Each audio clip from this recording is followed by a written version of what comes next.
ஈரோட்டு பாதை என்பது ஈரோட்டிலே தொடங்கினாலும் அது நாடு முழுதும் இப்போது தேரோட்டி கொண்டிருக்கக்கூடிய அளவிற்கு தாண்டி உலகமயமாக பெரியார் ஆகியிருக்கிறார்கள். அதனால்தான் உலக பற்பல நாடுகளிலும் தந்தை பெரியார் அவர்களுடைய கொள்கைகளும் தத்துவங்களும் இளைஞர்கள் உலகத்தில் உள்ள அனைவரும் இன்றைக்கு பின்பற்றக்கூடிய அளவிற்கு அது வளர்ந்திருக்கிறது. என்றாலும் இறுதி வரையிலே களத்தில் நின்றவர் தந்தை பெரியார் அவர்கள். இன்றைக்கு கூட மகாத்மா காந்தி ஊரக வேலை திட்டம் என்ற அந்த திட்டத்தை ஆர்எஸ்எஸ் காந்தியாரை சுட்டு கொன்ற கோட்சேவுக்கு மிகப்பெரிய அளவுக்கு பயிற்சி அளித்த ஒரு அமைப்பு என்ற அந்த வரலாற்று உண்மை மறைக்க முடியாது என்றாலும் கூட அதே நேரத்தில் அந்த வன்மத்தை அவர்கள் கைவிடவில்லை என்பதற்கு அடையாளமாகத்தான் ஒரு 20 ஆண்டுகளுக்கு மேலாக அனைத்து மக்களுடைய அன்பையும் பண்பையும் பெருமையையும் பெற்ற நாட்டு தந்தை என்று கருதக்கூடிய மகாத்மா காந்தியடிகள் என்று அந்த பெயர் சூட்டப்பட்டதை அகற்றிவிட்டு ராம்ஜி ராம்ஜி என்று ஒரு சுருக்கு பெயரை வைத்து கொண்டிருக்கக்கூடிய அளவிற்கு அவருடைய வன்மகம் இன்றைக்கு இருந்து கொண்டிருக்கிறது. இது மட்டுமல்லாமல் இன்னும் விரைவிலே அவர்கள் என்னென்ன செய்வார்கள் என்று சொல்ல முடியாது. எனவே ஆர்எஸ்எஸ் ஒரு ஜனநாயகத்தை குழி தோண்டி புதைப்பது மட்டுமல்ல, தங்கள் உணர்வுக்கு ஏற்ப அதை செய்து கொண்டிருக்கிறார்கள். அந்த திட்டத்தை பொறுத்தவரையிலே வெறும் பெயர் நீக்கம் மட்டும் முக்கியமல்ல, அதைவிட உலகினுடைய தலை சிறந்த 10 நோபல் பரிசு வாங்கிய பொருளாதார நிபுணர்கள், வரலாற்று பேராசிரியர்கள், கல்வியாளர்கள் எல்லாம் சேர்ந்து சில நாட்களுக்கு முன்னால் இந்திய அரசுக்கு திறந்த மடல் என்று அவர்கள் கடிதம் அனுப்பியிருக்கிறார்கள். அதிலே உலகத்திலேயே ஏழ்மையை வறுமையை ஒழித்து கட்டுவதற்கு சிறந்த ஒரு வாய்ப்பை அளித்த, உலகத்துக்கு மாடலாக எடுத்துக்காட்டாக திகழ்ந்தது மகாத்மா காந்தி ஊரக வேலைவாய்ப்பு திட்டம். அதை நீங்கள் நீக்கியதன் மூலமாக இந்த வறுமைக்கு நீங்கள் வழிவிடுகிறீர்கள், நிலைப்படுத்துகிறீர்கள் என்பது மட்டுமல்ல, இந்த உணர்வுகளை மாநில அரசுக்கு தள்ளி அதன் மூலமாக நிதியை தராமல் நெருக்கடி கொடுத்து அந்த திட்டத்தையே இறுதியிலே கைவிடக்கூடிய அளவிற்கு நீங்கள் ஆக்கி கொண்டிருக்கிறீர்கள்.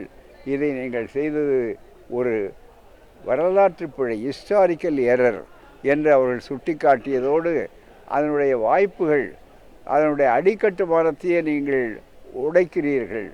அதற்கு உதாரணமாக கிராமப்புறங்களில் தான் ஏன் காந்தியார் பெயரை வைத்தார்கள் என்று சொன்னால், காந்தி தெளிவாக சொன்னார், இந்தியா கிராமங்களில் வாழுகிறது என்று சொல்லி கிராமராஜ்யம் என்று அதற்கு சொன்னார்கள்.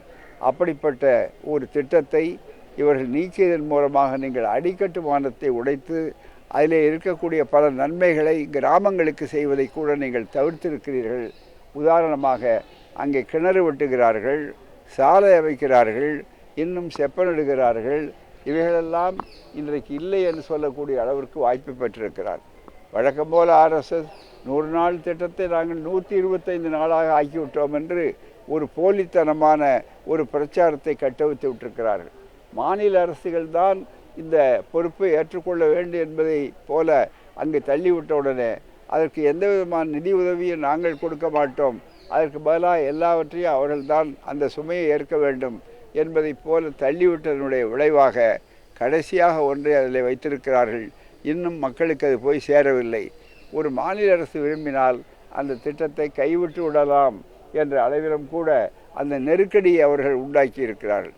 இதையெல்லாம் உலக பொருளாதார நிபுணர்கள் சுட்டிக்காட்டி இருக்கிறார்கள்.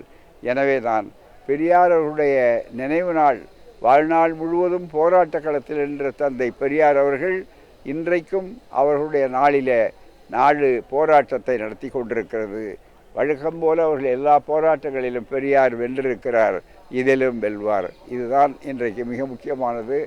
அடுத்தபடியாக இன்றைய பெரியார் கொள்கை, திராவிட இயல், இவைகளை உள்ளடக்கி வைத்திருக்கிற ஒரு திராவிட மாடல் ஆட்சியை எப்படியும் மீண்டும் வரவிடக்கூடாது என்பதற்காக எல்லா விதமான முயற்சிகளையும் செய்து பார்த்து கடைசியில் வாக்காளரை ஓட்டு திருட்டு உள்பட வழிவகுக்கக்கூடிய அளவிற்கு வாக்காளர் பட்டியலிருந்து ஏராளமானவர்கள் லட்சக்கணக்கான பேர்களை தமிழ்நாட்டில் எல்லா மாநிலங்களிலும் குறிப்பாக எதிர்க்கட்சிகளுக்கு வெற்றி வாய்ப்பு இருக்கக்கூடிய மாநிலங்களிலும் அகற்றுகிறோம் என்று அவர்கள் சொல்லுகிறார்கள். அதை செய்து காட்டியிருக்கிறார்கள். உதாரணம், செத்தவர்கள் என்ற பட்டியலிலே உயிரோடு இருக்கிறவர்களை ஆக்கியிருக்கிறார்கள். உயிரோடு இல்லாதவர்களை அவர்கள் இருப்பதைப் போல காட்டியிருக்கிறார்கள். ஆகவேதான் இதையெல்லாம் நீங்கள் புரிந்து கொண்டு வருகின்ற 26 ஒரு நல்ல ஆட்சி தொடர வேண்டும். திராவிட மாடல் ஆட்சி முன்பை விட வலிமையான ஒரு ஆட்சியாக இருக்க வேண்டும். காரணம், இது பெரியார் மண் என்பதை உறுதியாக்க வேண்டும். ஏழைகளிலே கூட உயர்ஜாதி ஏழைகள் என்று ஏழைகளில் உயர்ஜாதியை தேடுகின்ற ஒரு கட்சி ஆர்எஸ்எஸ். அந்த ஆட்சி அதை செய்கிறது 10% என்று. அப்படி அவர்கள் செய்து கொண்டிருக்கிற இந்த நிலையிலே தான் ஏழ்மையை பற்றி அவர்களுக்கு கவலை இல்லை. இந்த ஆட்சிக்கு முழுக்க முழுக்க யார் பக்கத்துணை என்றால் அம்பானிகளும் அடானிகளும் டாட்டாக்களும் பிர்லாக்களும் பெரும் முதலாளிகளும் பன்னாட்டு மிகப்பெரிய அமைப்புகளும் தான் இருந்து கொண்டிருக்கின்றன. எனவே தான் மக்களை அடையாளப்படுத்தி செய்ய வேண்டிய பெரும்பணியை திராவிடர் கழகம் முன்னின்று செய்யும். தோழமை கட்சிகள் ஆதரவோடு மதச்சார்பற்ற முற்போக்கு கூட்டணி மீண்டும் தமிழ்நாட்டில் வலிமையாக வரும். அதற்கான திட்டம்தான் உழைக்கின்ற உறுதி. அதை பெரியார் நினைவு நாளிலே இதை எடுத்திருக்கிறோம். இதுதான் உறுதி.